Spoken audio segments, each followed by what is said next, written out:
Lepo pozdravljeni in dobrodošli na predstavitev delavnice tantrične masaže pod vodstvom Aleksandra Laha. Danes se bomo pogovarjali onkraj tabujev z odprtim umom in srcem, kajti tantrična masaža ni zgolj tehnika dotika, temveč povabilo v bolj zavesten odnos do sebe, svojega telesa, občutkov, prisotnosti in zaupanja. V času, ko smo pogosto odrezani od sebe, svojih občutkov in pristnega stika, postajajo teme, kot so zavesten dotik, prisotnost, zaupanje in varnost v odnosu vedno bolj pomembne. In prav zato se okoli njih pogosto pojavljajo tudi številna vprašanja, predsodki in tudi nelagodje. Z Aleksandrom se bova danes pogovarjala mirno, odprto in brez pretvarjanja o tem, kaj je tantrična masaža, komu je namenjena, kaj lahko človek skozi takšno izkušnjo odkrije o sebi, ter zakaj je stik s telesom pogosto veliko globlji, kot si to morda mislimo. Aleksandar, živijo. Živijo, Mirela. Hvala za povabilo. Prvo vprašanje, kaj je tantrična masaža in kako se razlikuje od klasičnega dojemanja masaže? Tantrična masaža je drugačna od klasične masaže ali pa od drugih masaž, predvsem zaradi pristopa. Pristop pri tantrični masaži je tak, da vključuje tudi spolno energijo. Ampak ne vsake vrste spolno energijo.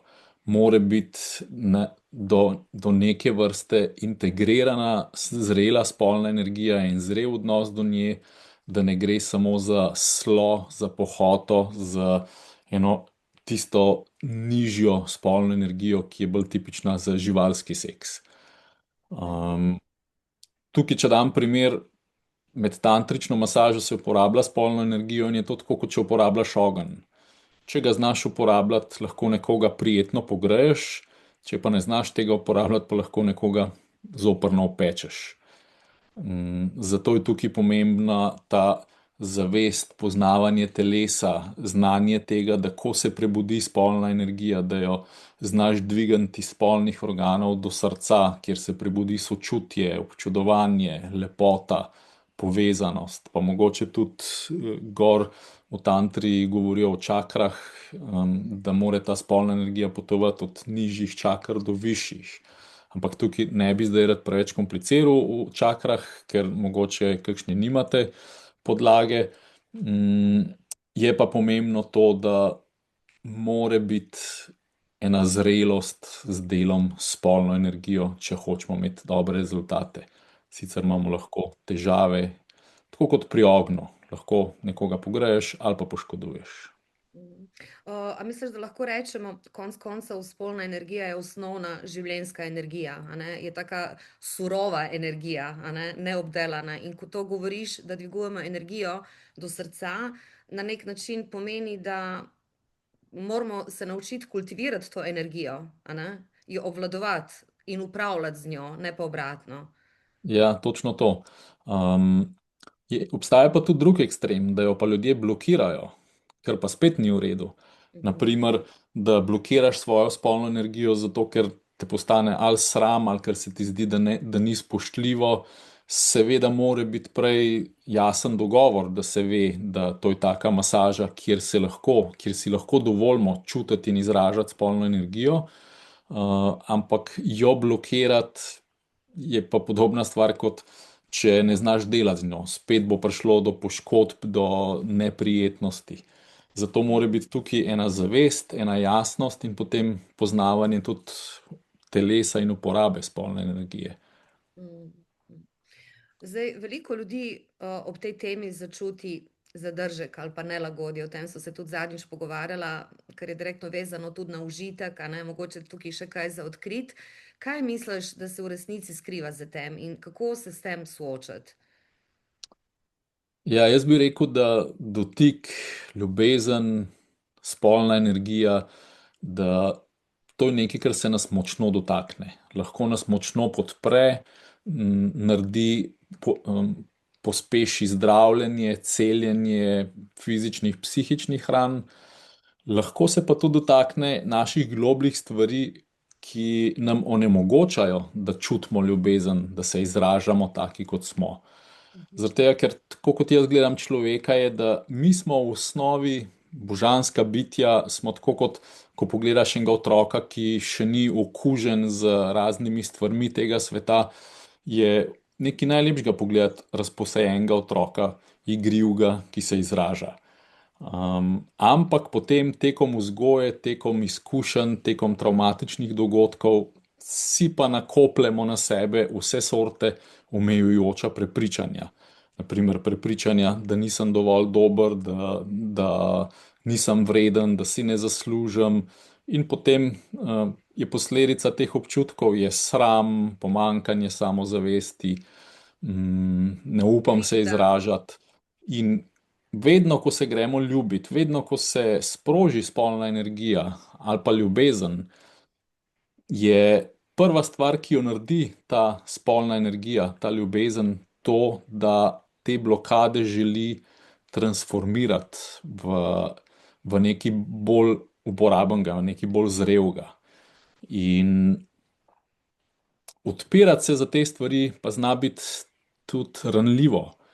In ne vem, mogoče se tudi vam, ki to poslušate, kdaj zgodi, da pred ljubljenjem čutiš eno nenavaden upor, ali pa mogoče zadrego, ali pa tisto, joj, meni pa zdaj res ne diši tudi tiste vode.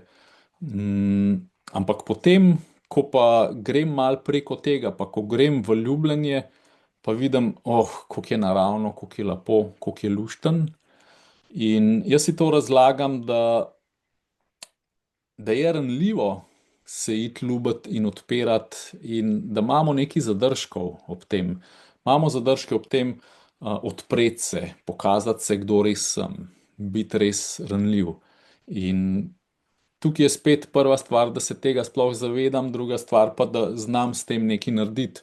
Nažalost pa opažam, da eni pa pač rešijo ta problem tako, da ne grejo preveč ranljivo noter, ampak potem tudi kvaliteta ljubljenja ali pa kvaliteta masaže ni tako globoka, kot če se res odpreš, povežeš, razgališ. Ker mi se v bistvu rabimo sleči v fizičnem, pa tudi v čustvenem smislu se rabimo sleči, če hočemo imeti eno lepo intimo, ali v masaži ali v ljubljenju. Ampak sleči se je ranljivo. Mm, Tako mm. da jaz mislim, da je to ta zadržek, o katerem ti sprašuješ. Ja, ja. Pa telo je direktno povezano z čustvi, a ne, s čustvenimi stanji, tako da ne preseneča, da je pol to včasih izziv, a ne, ker odpreti se telesno je tudi odpreti se čustveno, ne, in to je zelo tak zanimiv proces. V svojem delu pogosto govoriš tudi o zavestnem dotiku. Kaj pomeni biti resnično prisoten v dotiku in zakaj je to danes tako pomembno? Ja, po mojih izkušnjah v resnici ravno prisotnost človeka daje tisto ugodje, tisto prijetnost, ki jo začutimo ob masaži ali pa ob ljubljenju. Ampak, ko rečem prisotnost človeka, imam s tem v mislih prisotnost človeka kot celega bitja. Ne samo fizično telo, ampak tudi pozornost, tudi misli, tudi čustvena prisotnost. In pogosto nam misli odtavajo. Doskrat se zgodi, da, ali pa mogoče, če dam za primer, vsak si lahko predstavlja, da če te masira nekdo, ki zraven brska po telefonu, da je to neprijeten občutek. Če te pa masira nekdo, ki je res s tabo, pozoren, prisoten, ki razmišlja o tebi, opazuje tebe, občuduje tvoje telo, je pa to čisto ena drugačna prisotnost in pozornost, in to je tista stvar, ki je zdravilna. To je tista stvar, po kateri v bistvu hrepenimo. Ker tudi tisti, ki hrepenijo po, ne vem, prostitutkah ali prostitutih, v bistvu hrepenijo po ljubezni, po tem, da bi nekdo zdajle bil tukaj z mano in mi dal pozornost, pa sprejel mojo pozornost. Mm. Zato se mi zdi prisotnost tako pomembna, je pa res kar izziv ohranjati prisotnost. Tudi jaz vidim vsakič med masažo, včasih mi misli odtavajo drugam, pa rečem, misli, tukaj smo, tukaj in zdaj. Meni pomaga, da se osredotočam na to, kaj čutim v dlaneh, kaj čutim v trebuhu, kaj čutim v podplatih, in mi na ta način pride pozornost nazaj v telo, v tukaj in zdaj. Mm, Tako da potrebno je nekaj treninga, da znaš biti prisoten. Meni, na primer, pomaga redna vsakodnevna meditacija, ko se usedem in opazujem misli, in mi je namen meditacije biti s telesom, jaz temu rečem, z mojim kraljestvom in z vsemi mojimi prebivalci, to so vse moje celice v telesu. In ko misli grejo drugam, rečem, ne, kralj mora biti v kraljestvu, pridi nazaj. Sicer ne mislim, da so misli kralj človeka, jaz prej rečem, da je srce naš kralj. Imamo srce, imamo čustva, imamo misli. Srce mi je tisti najbolj moder del, ampak vseeno, tja, kamor grejo misli, tja gre naša energija. Zato je prisotnost tukaj in zdaj res pomembna. In vsakdo čuti, a je nekdo prisoten z mano ali ne. Samo mogoče kakšen to čuti bolj zavestno, kakšen pa bolj nezavedno. mm. Zakaj misliš, da obstaja ta paradoks, da obenem čutimo potrebo po tej pozornosti, po tej prisotnosti, in istočasno si tega ne dovolimo ali pa se branimo tega? Zakaj je to Ja, obstaja? to je pogost paradoks, in to sem večkrat naslovil prej, ko sem rekel, da ko dobimo ljubezen in pozornost, se ta ljubezen potuje po naših kanalih, po našem telesu, in če imamo noter kakšne stvari, ki nam ne koristijo, naprimer omejujoča prepričanja, naprimer prepričanje, jaz nisem vreden, jaz nisem dovolj dober. Potem, ko dobim nekaj dragocenega, se mi takoj sproži krivda ali pa občutek, oh, to je preveč, zdaj moram jaz nekaj dati, zaradi tega, ker nekaj tako lepega dobivam. In to tudi doskrat pri tantričnih masažah opazim, da ženska, ko res začne uživati, se ji kar sproši, aha, on se zdaj toliko trud za mene, moram mu nekaj vračati nazaj. Mm, Pa jo ostavim, pa rečem, nič mi ne rabiš vračati, ker s tem samo pokvariš izkušnjo za mene in za tebe. Ker tudi meni je najbolj všeč, če vidim, da tisti, ki sprejema, si res dovolj 100% sprejet in uživati v tem. Pa tudi, če si mora nekdo reči, bom sebično užival. Pač rečemo temu zdrava sebičnost. ja. In to je en proces, a ne? To tudi enkrat, ko v glavi dojamemo, vreden sem. Potem še vedno, ko sprejmeš nekaj lepega, še vedno lahko pride občutek iz globljih plasti, a si res zaslužim. Pa te stvari niso tako logične, pa racionalne, pa zavestne, ampak so pa kar dosti jasni občutki.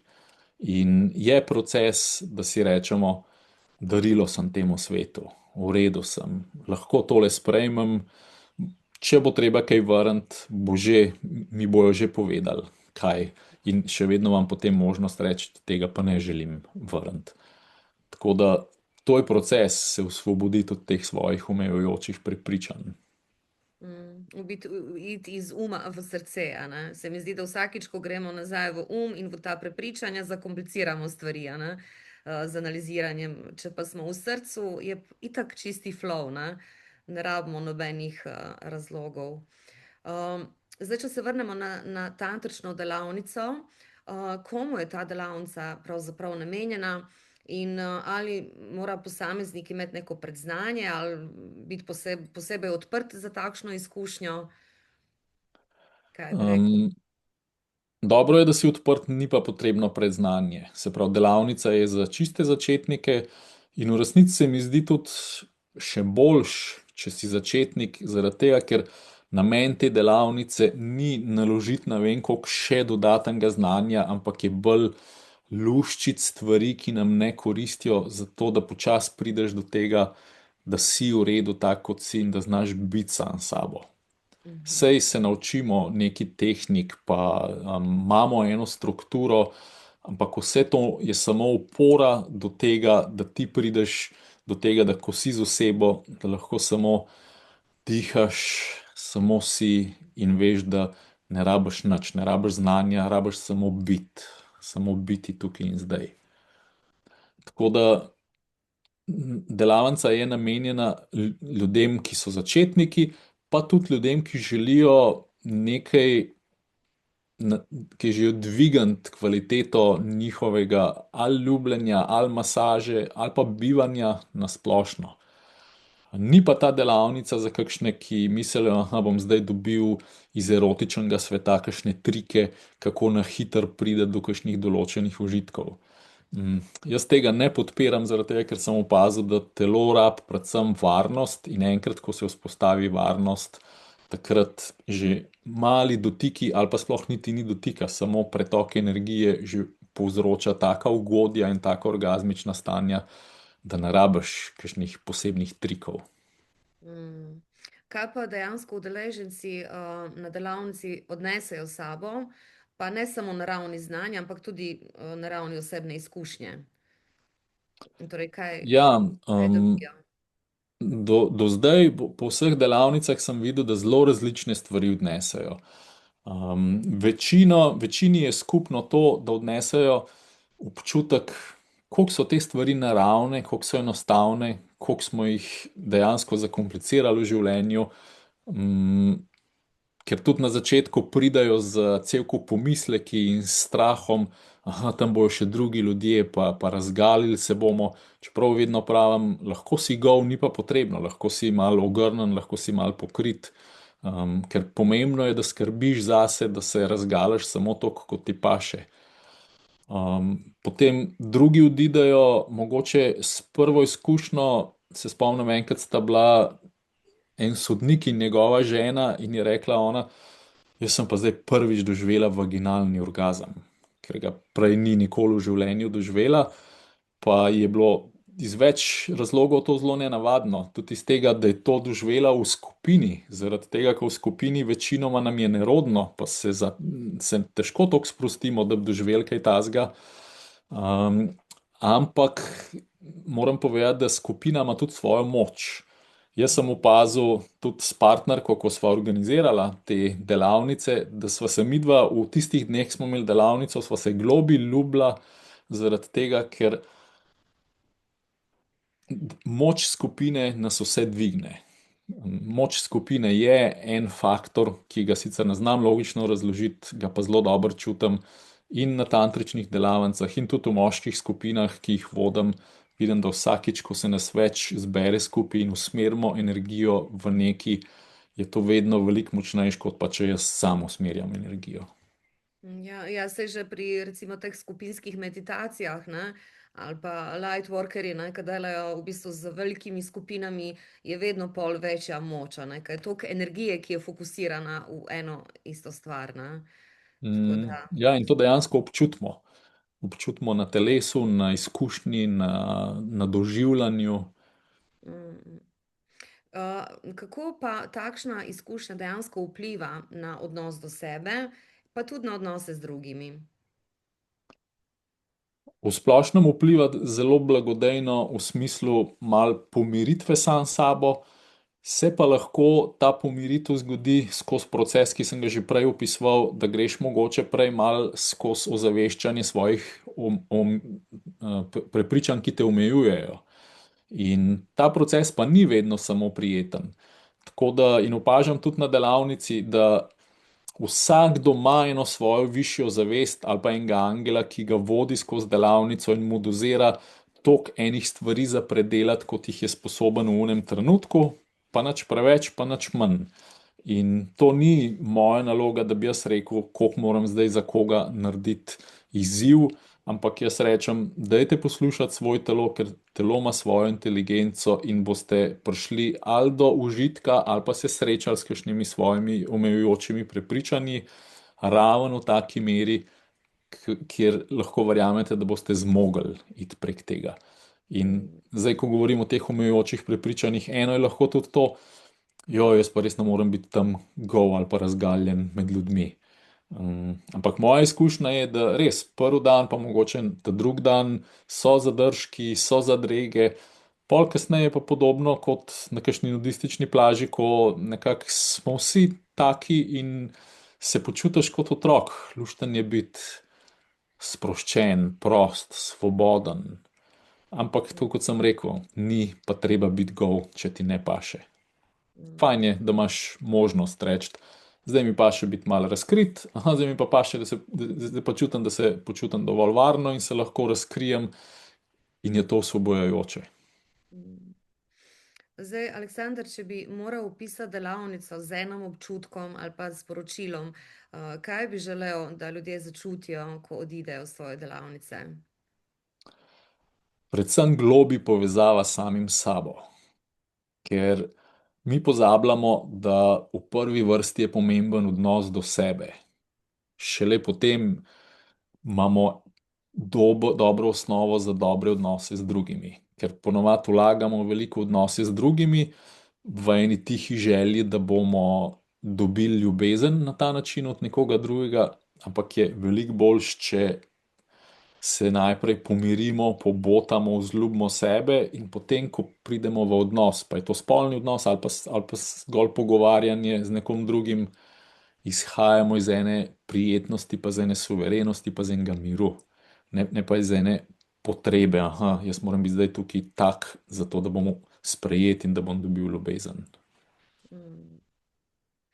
Ja, Aleksandar, hvala lepa, za iskren in odprt pogovor.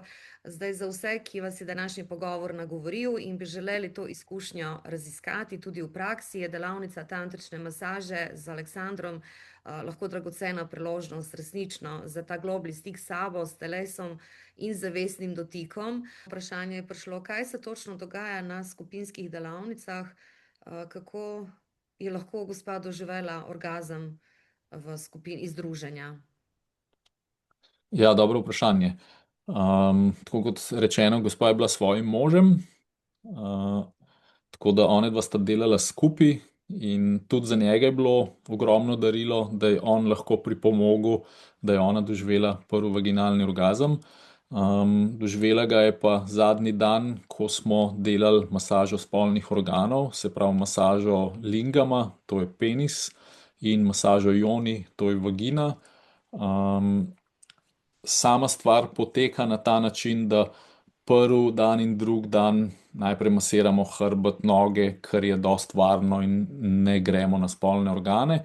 Potem, ko se pa ustvari dost varnega prostora, pa gremo tudi na spolne organe, ampak spet najprej jaz to demonstriram. Demonstriram ne samo tehniko, ampak tudi kakšen je dober pristop, kakšen je spoštljiv, umirjen, prisoten pristop, zaradi tega, da se telo res varno počuti. Točno kako sta oni dva to izvedla, pa jaz ne vem, pa tudi mi ni pomembno, mi je pa bilo res lepo slišati, da sta uspela ob podpori skupine in ob podpori delavnice to doživeti. Upam, da sem odgovoril na vprašanje. Še eno vprašanje je preletelo, Aleksandar. Zanima me, če bi se odtujena zakonca lahko preko delavnice ponovno zbližala. Ja, na to jaz ne morem vedeti. Vem, da obstaja možnost, vem, da ta delavnica podpira zbliževanja, ampak tukaj si morata kot prvo oba želeti tega in oba biti pripravljena nekaj narediti za to, potem imata pa zelo dobre šanse, da se lahko zbližata.